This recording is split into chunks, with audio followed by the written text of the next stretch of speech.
कोल्हापूर जिल्ह्याचे पोलीस अधीक्षक माननीय निलोत्पल सर यांनी स्थानिक गुन्हे शाखेला अंमली पदार्थाविषयी कारवाई करण्यासंदर्भात विशेष मोहीम राबवण्याच्या सूचना दिल्या त्या अनुषंगाने सतत अंमली पदार्थविरोधी कारवाया चालूच आहेत।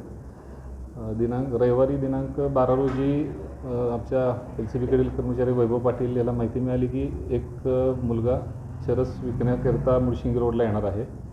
तर तिथं मी आणि आमचे अधिकारी कर्मचारी असे जाऊन तिथं ट्रॅप लावला, त्या मुलाला पकडलं। त्याचं नाव ओंकार मिठारी असं होतं। त्या ताब्यातून जवळपास 71 ग्रॅम चरस आपण हस्तगत केला।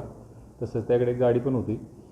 त्याला पुढील चौकशीत विचारलं की त्यानं हा चरस कुठनं आणला आहे, तर त्यानं सांगितलं की तो कोल्हापूर विमानतळावर एअरपोर्टला बेल्ट ऑपरेटर म्हणून कामाला आहे कंत्राटी पद्धतीनं, आणि तिथे काम करत असताना एक मुलगा त्याला एअरपोर्टच्या बाहेर भेटला। त्याचं नाव मयूर माने होतं। त्यानं त्याला सांगितलं की माझा एक मित्र आता दिल्लीला गेलेला आहे आणि त्यानं एक पार्सल टॉयलेटच्या इथं डस्टबिन आहे त्याच्यामध्ये टाकलेलं आहे, तर तेवढं घेऊन मी तुला पैसे देतो।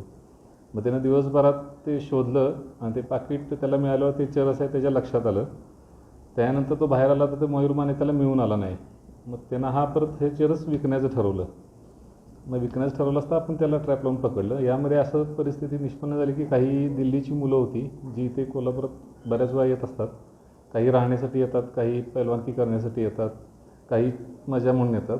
तर त्यापैकी 3 हे मागच्या 2 महिन्यापूर्वी पण आलेले होते, एका ठिकाणी राहिलेले होते आणि परत गेले। त्यामुळे त्यांची इथं थोडीफार ओळख पण निर्माण झाली होती। आत्ता जेव्हा जे 3 आले त्यातला एक जण दिल्लीला जायचं ठरवलं होतं। हे चरस त्याच्याकडेच होतं। आपलं कोल्हापूर पोलिसांकडेच कोल्हापूर एअरपोर्टचं बंदोबस्त आहे। तर ते आपलं चेकिंग फ्रिस्किंग बघून त्याला भीती वाटली व त्याच्याही लक्षात आलं की आपल्या ताब्यातलं हे चरस सापडणार आणि आपल्यावर कारवाई होईल, या भीतीनं त्यानं टॉयलेटजवळ डस्टबिनमध्ये ते टाकलं आणि तो निघून गेला। अशा पद्धतीनं आत्ता 2 आरोपींना आपण अटक केलेलं आहे।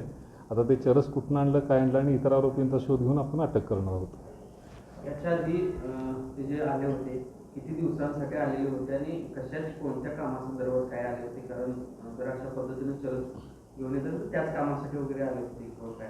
साधारण 3 महिन्यापूर्वी ते इथं आलेले होते आणि मागच्या वेळेला आले तेव्हा एक 20 ते 25 दिवस ते इथं राहिलेले होते। ते अशी बऱ्याच वेळा येत असतात असं समजलेलं आहे। तर त्यांचा शोध चालू आहे। त्यांना ताब्यात घेतल्यानंतरच पुढील दिशा निश्चित होईल। हे तरुण आता त्याला निदर्शनास आले आहे, हे खास करून पैलवानकी करण्यासाठी कोल्हापुरात आलेले असं समजतं। तर त्या अनुषंगाने काय, कारण पैलवानांचा अनेक उद्रेक बाहेरच्या आपण कोल्हापूरमध्ये याच्या आधी पाहिलेला आहे, त्या अनुषंगाने काय? काही मुलं पंजाब दिल्लीवरून पैलवानकीसाठी येतात, ही बाब खरी आहे।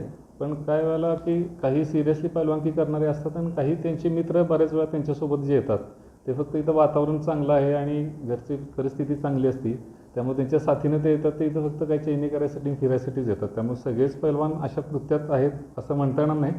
पण आता ते लक्ष द्यायला लागेल की कोण दिल्लीतनं मुलं किंवा पंजाबवरनं जी मुलं येतात त्यांच्यावर आम्ही ते लक्ष केंद्रित केलेलं आहे आणि असे कोण प्रकार करत असेल तर त्यांच्यावर कारवाई करू।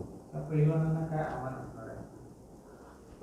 त्यांना पण असेच आमचं कोल्हापूर पोलीसतर्फे आव्हान राहील की आपण जर इथं पैलवानकी करायला येत असाल तर अगदी चांगलं आहे, आपण या इथं। पण आपल्यासोबत जे सहकारी येतात तर ते काय करतात, कशासाठी इथं आलेत आणि असे कुठलेही गैरकृत्यात ते सहभागी आहेत का, ह्याच्यावर आपण लक्ष देणं गरजेचं आहे, जेणेकरून आपल्याला नामुष्की टाळता येईल आणि आपल्यावर कुठलीही कारवाई होणार नाही याची दक्षता आपण घ्यावी लागेल।